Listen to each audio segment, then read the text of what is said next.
Taxi ಮೂಲಕ ಬಾಡಿಗೆ ಮಾಡ್ತಾರೆ ಅನ್ನುವಂತ ಆರೋಪ ಮೊದಲಿಂದಲೂ ಇತ್ತು. ಈಗ ಆಕ್ರೋಶವೂ ಕೂಡ ವ್ಯಕ್ತವಾಗಿದೆ. ಬೈಕ್ ಟ್ಯಾಕ್ಸಿಗಳ ವಿರುದ್ಧ ಆರ್ಟಿಒ ಕಾರ್ಯಾಚರಣೆ ಮಾಡ್ತಾ ಇದೆ. ಕಾನೂನು ಬಾಹಿರವಾಗಿ ಆಪ್ ಅನ್ನ ಬಳಸಿ ಸೇವೆ ಮಾಡ್ತಾ ಇದ್ರು ಅನ್ನುವಂತ ಆರೋಪ ಇತ್ತು. ಈ ಹಿನ್ನೆಲೆಯಲ್ಲಿ ಬೆಂಗಳೂರಿನಲ್ಲಿ ಸುಮಾರು 18 ಬೈಕ್ ಟ್ಯಾಕ್ಸಿಗಳನ್ನು ಸೀಸ್ ಮಾಡಿದ್ದಾರೆ. ಪಶ್ಚಿಮ ಆರ್ಟಿಒ ವ್ಯಾಪ್ತಿಯಲ್ಲಿ 10 ಬೈಕ್ ಟ್ಯಾಕ್ಸಿ, ಉತ್ತರ ಆರ್ಟಿಒ ವ್ಯಾಪ್ತಿಯಲ್ಲಿ 8 ಬೈಕ್ ಜಪ್ತಿ ಮಾಡಿದ್ದಾರೆ. ರಾಜಾಜಿನಗರದಲ್ಲಿ 12 ವಾಹನಗಳನ್ನು ಸೀಸ್ ಮಾಡಿದ್ದಾರೆ. ರಾಜಾಜಿನಗರ ಆರ್ಟಿಒದಿಂದ ಬೈಕ್ ಟ್ಯಾಕ್ಸಿಯನ್ನ ಜಪ್ತಿ ಮಾಡಿದ್ದಾರೆ.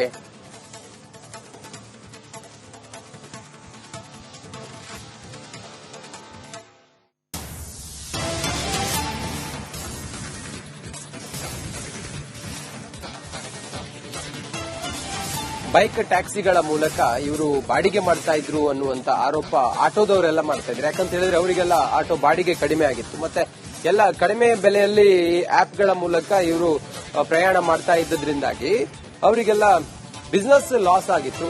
ಹೀಗಾಗಿ ಅವರೆಲ್ಲ ಆರೋಪ ಮಾಡ್ತಾನೆ ಇದ್ರು. ಈಗ ಪಶ್ಚಿಮ ವಲಯದ ಟ್ರಾಫಿಕ್ ಅಧಿಕಾರಿಗಳು ಈ ಸಂಬಂಧ